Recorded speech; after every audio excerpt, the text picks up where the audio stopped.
నమస్తే, welcome to మా Telangana news. ముందుగా ముఖ్యాంశాలు. అయోధ్య రామ మందిర ప్రారంభోత్సవానికి ప్రతి గుడి పవిత్ర స్థలాలను పరిశుభ్రంగా ఉంచుకోవడం మన ముఖ్య విధి. ఖమ్మం లోక్సభ నియోజకవర్గ సన్నాహక సమావేశం అనంతరం విలేకరుల సమావేశం.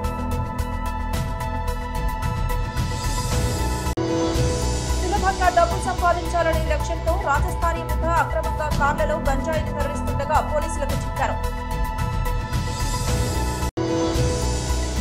డబుల్ బెడ్రూమ్స్ పొందిన లబ్ధిదారులు తహసీల్దార్ కార్యాలయం ముందు రిలే నిరాహార దీక్షలు. అయోధ్య రామ మందిర ప్రారంభోత్సవానికి ప్రతి గుడి పవిత్ర స్థలాలను పరిశుభ్రంగా ఉంచుకోవడం మన ముఖ్య విధి. देश भर के लोगों से मेरी प्रार्थना है, भव्य राम मंदिर के निर्माण के निमित्त एक सप्ताह पहले 14 जनवरी मकर संक्रांति के दिन से पूरे देश के छोटे मोटे सब तीर्थ स्थलों पर स्वच्छता का एक बहुत बड़ा अभियान चलाया जाना चाहिए. हर मंदिर, हिंदुस्तान के हर कोने में हमें उसकी सफाई का अभियान मकर संक्रांति 14 जनवरी से 22 जनवरी तक हमें चलाना चाहिए.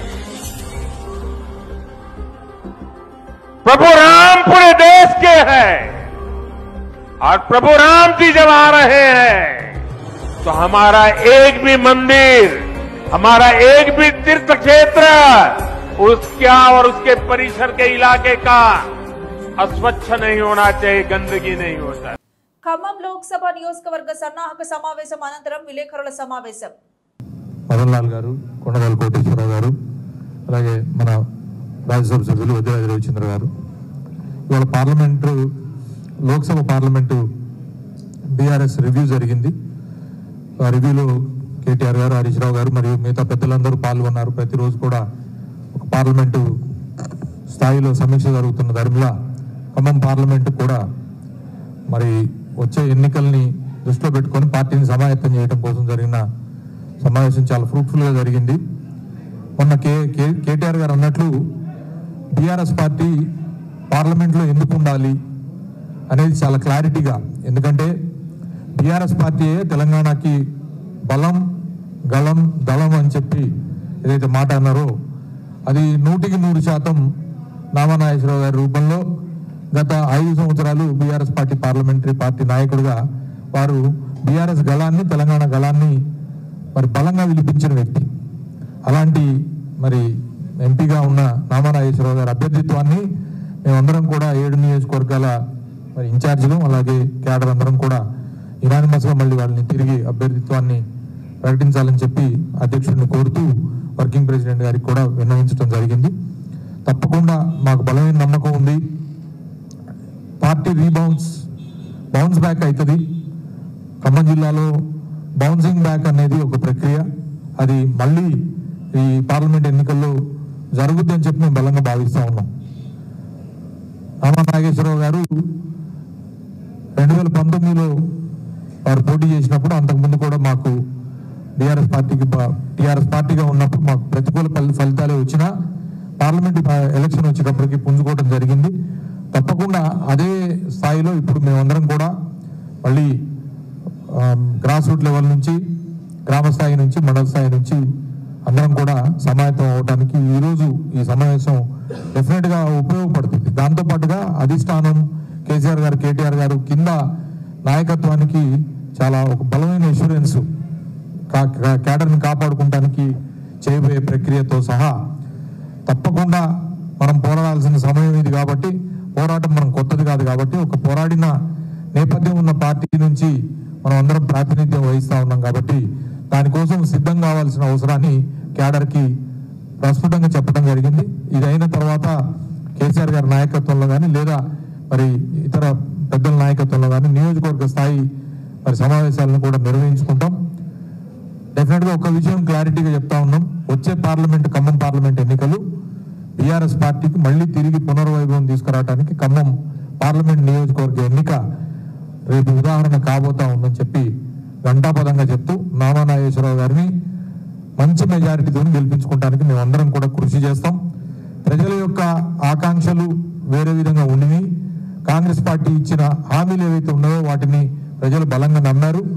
బలంగా ప్రధాన ప్రతిపక్షంగా మేము మా బాధ్యత వాళ్ళు ఇచ్చిన హామీలను వాళ్ళు నెరవేర్చే విధంగా ప్రభుత్వం మీద ఒత్తిడి తీసుకురావాల్సిన బాధ్యత ప్రధాన ప్రతిపక్షంగా బీఆర్ఎస్ పార్టీకి ఉంది. అది చేస్తూ ఈ పార్లమెంటు ఎన్నికలను కూడా మేము బ్రహ్మాండంగా ఎదుర్కొంటామని చెప్పి కూడా ఈ సందర్భంగా మీ ద్వారా ప్రజలకు తెలియజేసుకుంటూ ధన్యవాదాలు తెలియజేస్తా ఉన్నా. జై తెలంగాణ, జై కేసీఆర్. సులభంగా డబ్బు సంపాదించాలనే లక్ష్యంతో రాజస్థానీ ముఠా అక్రమంగా కార్లలో గంజాయిని తరలిస్తుండగా పోలీసులకు చిక్కారు. ఆగ్నేయ మండల టాస్క్ ఫోర్స్ పోలీసులు, బోయిన్పల్లి పోలీసులు సంయుక్తంగా దాడులు నిర్వహించి గంజాయి ముఠా గుట్టురట్టు చేశారు. రాజమండ్రి నుండి 2 వాహనాలలో గంజాయిని తరలిస్తున్నారన్న పక్కా సమాచారంతో పోలీసులు దాడులు నిర్వహించిన క్రమంలో బోయిన్పల్లి డైమండ్ హోటల్ సమీపంలో 2 కార్లలో గంజాయి లభ్యమైనట్లు ఉత్తర మండల అదనపు డీసీపీ మధుసూదన్ రావు తెలిపారు. నిందితుల నుండి 32 లక్షల రూపాయల విలువైన 130 కేజీల నిషేధిత గంజాయితో పాటు 2 కార్లు, 3 సెల్ ఫోన్స్ స్వాధీనం చేసుకున్నట్లు వెల్లడించారు. నిందితులపై కేసు నమోదు చేసి రిమాండ్కు తరలించారు. ఈ కేసులో ప్రధాన సూత్రధారులుగా, మధ్యవర్తులుగా ఉన్న మరో 3 పరారీలో ఉన్నట్లు, వారి కోసం ప్రత్యేకంగా గాలింపు చర్యలు చేపట్టినట్లు పేర్కొన్నారు. నగరంలోని యువతను లక్ష్యంగా చేసుకుని గంజాయిని సరఫరా చేస్తున్నట్లు పోలీసుల విచారణలో వెల్లడైంది. రాజస్థాన్ రాష్ట్రానికి చెందిన జైసింగ్ భట్, రూప్ చంద్, ప్రేమ్ కుమార్ అనే 3 వ్యక్తులు 2 కార్ల ద్వారా రాజమండ్రి నుండి గంజాయిని హైదరాబాద్ కు తరలిస్తున్నట్లు పోలీసులకు సమాచారం రావడంతో పక్కా ప్రణాళిక ప్రకారం వారిని బోయిన్పల్లిలోని డైమండ్ పాయింట్ హోటల్ వద్ద పట్టుకున్నట్లు ఉత్తర మండల అదనపు డీసీపీ మధుసూదన్ రావు తెలిపారు. నిందితులంతా జీడిమెట్ల ప్రాంతంలో నివసిస్తూ వ్యాపారాలు చేసుకుంటూ అక్రమంగా గంజాయి సరఫరా కూడా చేస్తున్నట్లు విచారణలో వెల్లడైనట్లు ఆయన పేర్కొన్నారు.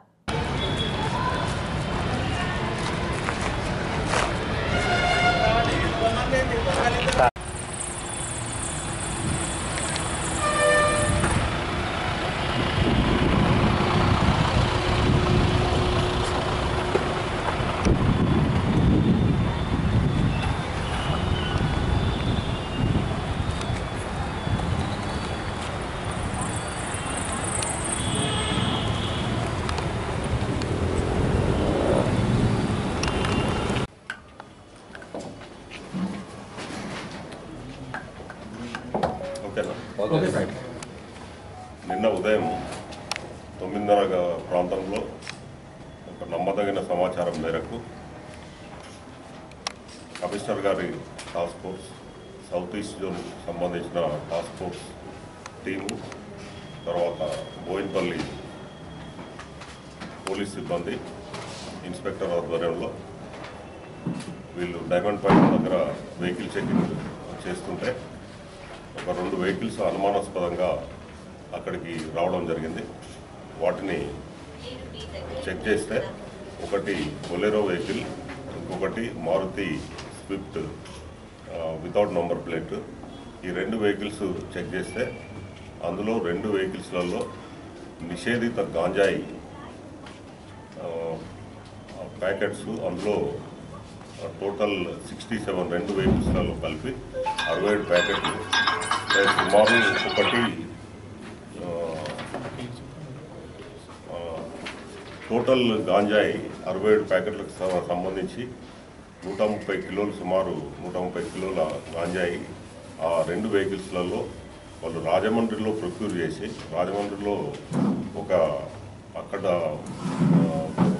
రంజన్ అనే వ్యక్తి దగ్గర కొనుగోలు చేసి అక్కడి నుంచి మేడ్చల్, తర్వాత హైదరాబాద్ ప్రాంతంలో వీటిని ఎక్కువ ధరకు అమ్మడానికి తీసుకొని వస్తుండగా పట్టుకోవడం జరిగింది.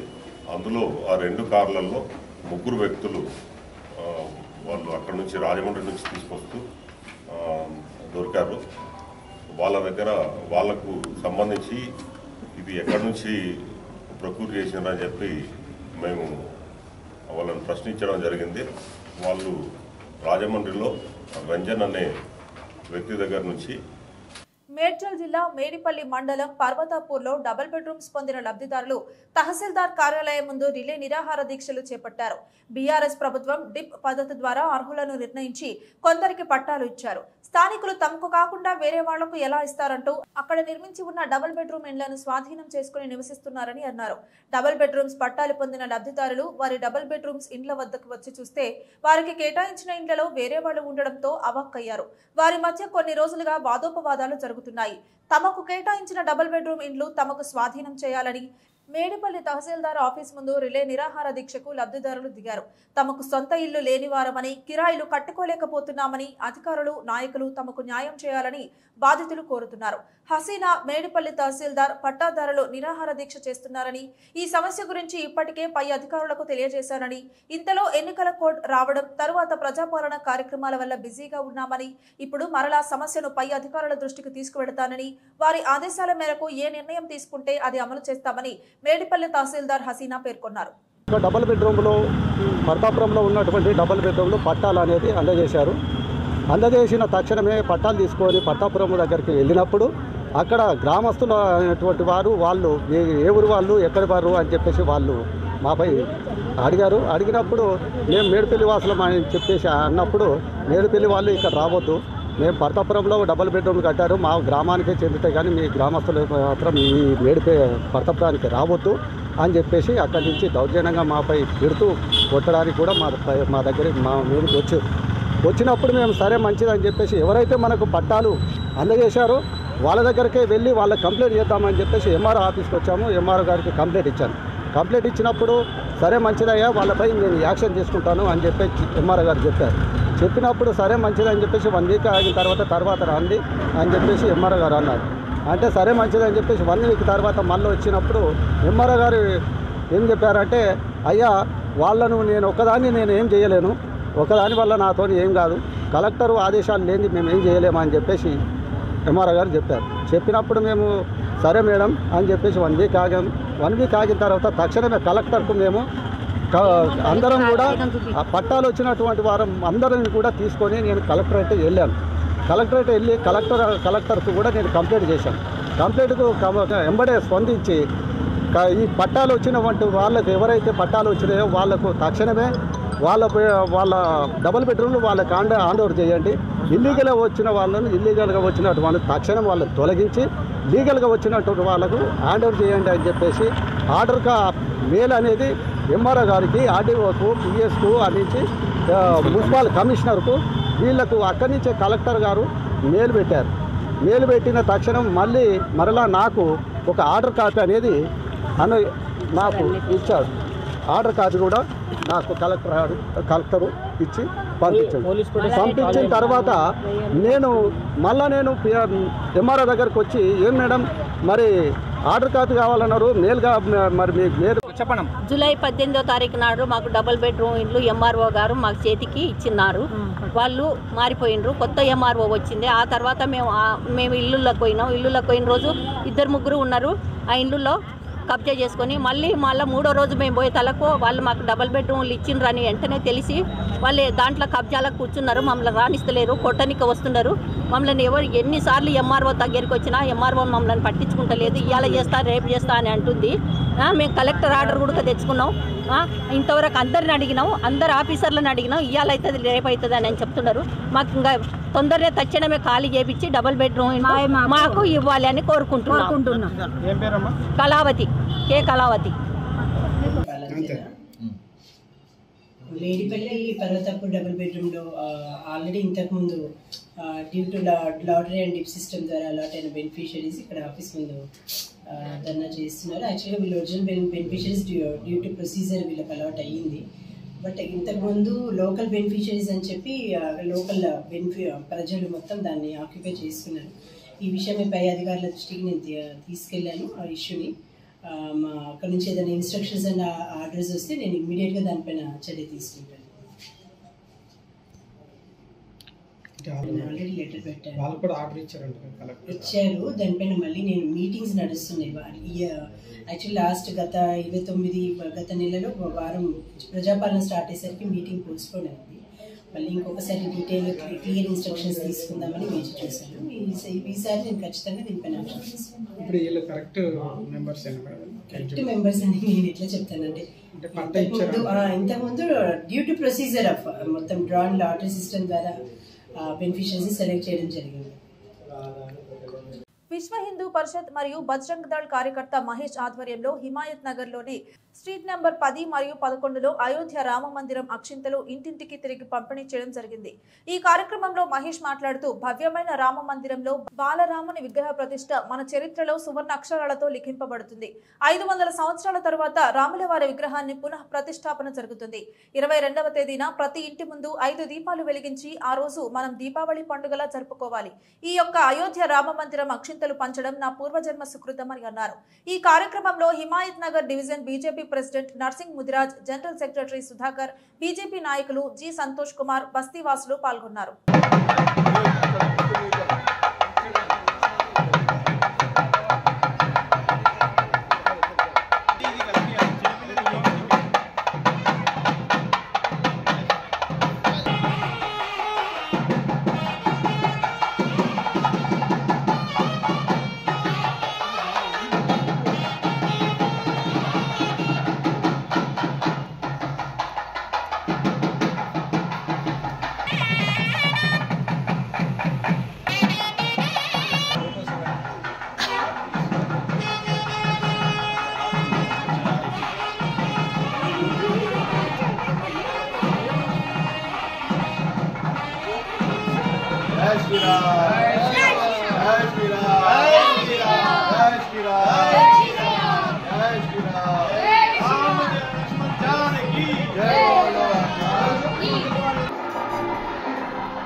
जय श्री राम, जय श्री राम, जय श्री राम, राम लक्ष्मण जान।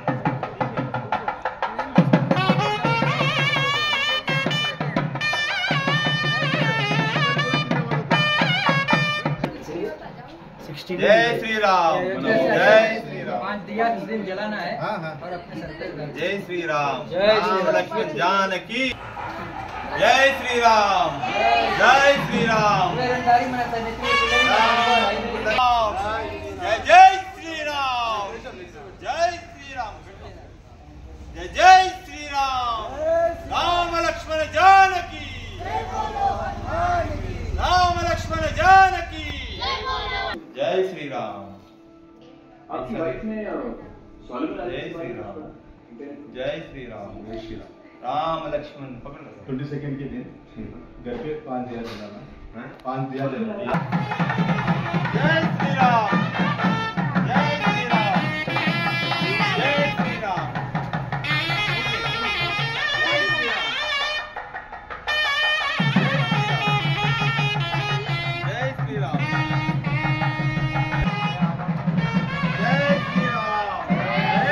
श्री राम, जय श्री राम, राम लक्ष्मण जानकी, राम लक्ष्मण जानकी। जय श्री राम, जय श्री राम, जय श्री राम, जय श्री राम, जय श्री राम, जय श्री राम, जय श्री राम, जय श्री राम, जय श्री राम, जय श्री राम, जय श्री राम, जय श्री राम, जय श्री राम, जय श्री। నాగార్జునకి సంక్రాంతి సెంటిమెంట్ ఉంది. గతంలో సంక్రాంతి పండుగకి వచ్చిన ఆయన సినిమాలు భారీ విజయాలను అందుకున్నాయి. అందువలన ఆయన ఈసారి సంక్రాంతి బరిలో కూడా తన సినిమా ఉండేలా చూసుకున్నారు. నిజానికి ఈ సినిమా ఈ నెల 5వ తేదీనే షూటింగ్ ను పూర్తి చేసుకుంది. అందువలన ఈ సినిమా పండుగకి రాకపోవచ్చుననే ప్రచారం కూడా జరిగింది. కానీ నాగార్జున మాత్రం అనుకున్నది సాధించారు. నిన్ననే ఈ సినిమా సెన్సార్ కార్యక్రమాలను కూడా పూర్తి చేసుకుని UA సర్టిఫికెట్ ను సంపాదించుకుంది. ఇటీవల విడుదలైన ట్రైలర్ తో మరింత హైప్ తెచ్చుకున్న ఈ సినిమా ప్రీ రిలీజ్ ఈవెంట్ కి ముహూర్తాన్ని ఖరారు చేసుకుంది. ఈ రోజున హైదరాబాద్ లోని JRC కన్వెన్షన్స్ లో ఈ వేడుకను జరుపనున్నారు. సాయంత్రం 6 గంటల నుంచి ఈ కార్యక్రమం మొదలు కానుంది. ఈ విషయాన్ని తెలియజేస్తూ కొంతసేపటి క్రితమే అధికారిక పోస్టర్ ను వదిలారు. శ్రీనివాస సిల్వర్ స్క్రీన్ వారు నిర్మించిన ఈ సినిమాలో అల్లరి నరేష్, రాజ్ తరుణ్ ముఖ్యమైన పాత్రలను పోషించారు. ఇక ఆషికా రంగనాథ్, రుక్సార్ థిల్లాన్, మిర్నా కథానాయకులుగా అలరించనున్నారు. కీరవాణి అందించిన బాణీలు ఇప్పటికే పాపులర్ అయ్యాయి. ఈ నెల 14వ తేదీన ఈ సినిమా విడుదల కానుంది. తిరుపతి జిల్లా చిలుకూరు పోలీస్ స్టేషన్లో 19 లక్షల నగదును పోలీసులు స్వాధీనం చేసుకున్నారు. ఎలాంటి ఆధారాలు లేకుండా తరలిస్తున్న లక్షలాది రూపాయలను స్వాధీనం చేసుకోవడంతో పాటు వ్యక్తిని అదుపులోకి తీసుకున్నామని డీఎస్పీ సూర్యనారాయణ రెడ్డి వెల్లడించారు. చిలుకూరులోని పోలీస్ స్టేషన్లో ఏర్పాటు చేసిన మీడియా సమావేశంలో ఆయన వివరాలు వెల్లడించారు. విజయవాడ నుండి తిరుపతికి ఆర్టీసీ బస్సులో 19 లక్షల రూపాయల నగదును శ్రీరంగం అరవింద కృష్ణ అనే వ్యక్తి తీసుకువెళ్తున్నారు. ఈ క్రమంలో భాగంగా చిల్లకూరు మండలంలోని భూతనం టోల్ ప్లాజా వద్ద ఎస్ఐ అంజిరెడ్డి సిబ్బందితో కలిసి తనిఖీ నిర్వహిస్తున్నారు. దీంతో ఆర్టీసీ బస్సులో తరలిస్తున్న నగదును వారు గుర్తించి స్వాధీనం చేసుకున్నారు. అనంతరం చిల్లకూరు పోలీస్ స్టేషన్లో ఏర్పాటు చేసిన సమావేశంలో డీఎస్పీ సూర్యనారాయణ రెడ్డి పట్టుకున్న నగదును మీడియా ముందు ప్రవేశపెట్టారు. ఈ సందర్భంగా డీఎస్పీ సూర్యనారాయణ రెడ్డి మాట్లాడుతూ ఎలాంటి కాగితాలు లేకుండా 19 లక్షల నగదును తరలిస్తుండడాన్ని గుర్తించి స్వాధీనం చేసుకున్నామన్నారు. ఎస్పీ ఆదేశాల మేరకు తనిఖీలు చేస్తుండగా నగదును గుర్తించడం జరిగిందని తెలిపారు. పట్టుబడ్డ నగదును ఇన్కమ్ ట్యాక్స్ అధికారుల దృష్టికి తీసుకువెళ్లి ఆ తర్వాత కోర్టుకు అప్పజెపుతామని ఆయన వివరించారు. ఈ సమావేశంలో గ్రామీణ సిఐ వేణుగోపాల్ రెడ్డి, ఎస్ఐ అంజిరెడ్డి సిబ్బంది పాల్గొన్నారు.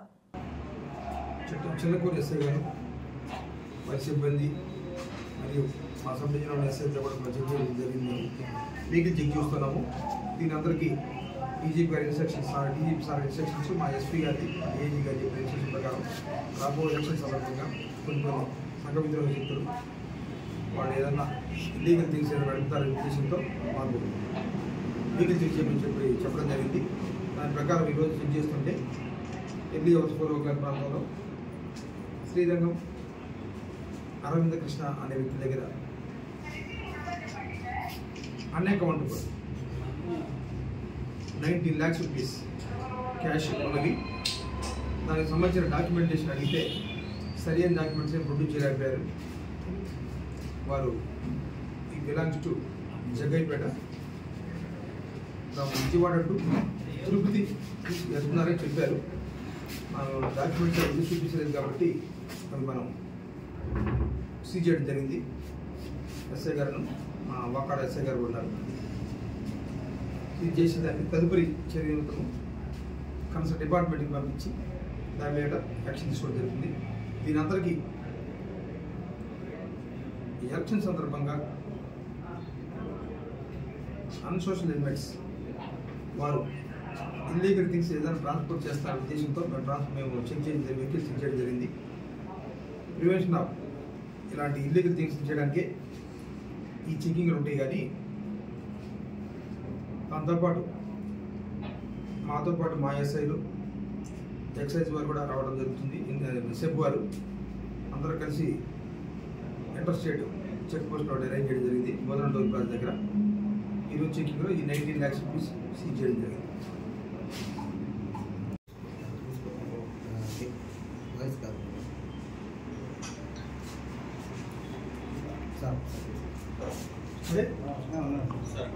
అంబేద్కర్ కోనసీమ జిల్లా ఐనవిల్లి మండలం శంకరాయగూడెం గ్రామంలో మంగళవారం సాయంత్రం జరిగిన అగ్ని ప్రమాదంలో 2 పూరిళ్లు దగ్ధం కాగా 3 కుటుంబాలు కట్టుబట్టలతో వీధిన పడ్డారు. ఈ ఘటనకు సంబంధించి స్థానికులు, ప్రత్యక్ష సాక్షులు తెలిపిన వివరాల ప్రకారం బొక్క విజయ్ కు చెందిన పూరింటిలో విద్యుత్ షార్ట్ సర్క్యూట్ వల్ల ఏర్పడిన నిప్పు రవ్వల కారణంగా ఒక్కసారిగా మంటలు వ్యాపించాయని తెలిపారు. మంటలు ఒక్కసారిగా పైకి ఎగజిమ్మడమే కాకుండా గాలి కూడా తోడు కావడంతో అగ్నికీలలు పక్కనే ఉన్న పితాని వీర వెంకట సత్యనారాయణకు చెందిన పూరింటిపై ఎగిసిపడడంతో ఆ పూరిళ్లు కూడా అగ్నికి ఆహుతయ్యింది. స్థానికులు తేరుకుని మంటలను సకాలంలో అదుపు చేయడంతో పెను ప్రమాదం తప్పింది. ప్రమాద విషయం తెలుసుకున్న ముమ్మిడివరం అగ్నిమాపక కేంద్రం సిబ్బంది హుటాహుటిన సంఘటనా స్థలానికి చేరుకున్న ఘటనా ప్రాంతానికి అగ్ని ప్రమాద వాహనం వెళ్లేదారి లేకపోవడంతో జరిగిన అగ్ని ప్రమాదంలో 2 పూరిళ్లు కాలి బూడిద కాగా 3 కుటుంబాల వారు కట్టుబట్టలతో వీధిన పడ్డారు. ఈ ప్రమాదంలో సుమారు 5 లక్షల రూపాయల వరకు ఆస్తి నష్టం సంభవించినట్లు స్థానికులు తెలుపుతున్నారు. వార్తలు ముగించే ముందు హెడ్లైన్స్ మరోసారి. అయోధ్య రామ మందిరం ప్రారంభోత్సవానికి ప్రతి గుడి, పవిత్ర స్థలాలను పరిశుభ్రంగా ఉంచుకోవడం మన ముఖ్య విధి. ఖమ్మం లోక్సభ నియోజకవర్గ సన్నాహక సమావేశం అనంతరం విలేకరుల సమావేశం. సులభంగా డబ్బు సంపాదించాలనే లక్ష్యంతో రాజస్థానీ ముఠా అక్రమంగా కార్లలో గంజాయిని తరలిస్తుండగా పోలీసులకు చిక్కారు. డబుల్ బెడ్రూమ్స్ పొందిన లబ్ధిదారులు తహసీల్దార్ కార్యాలయం ముందు రిలే నిరాహార దీక్షలు. ఇది ఇవాల్టి బులెటిన్. మరొక బులెటిన్లో మళ్ళీ కలుద్దాం. అంతవరకు సెలవు. నమస్కారం.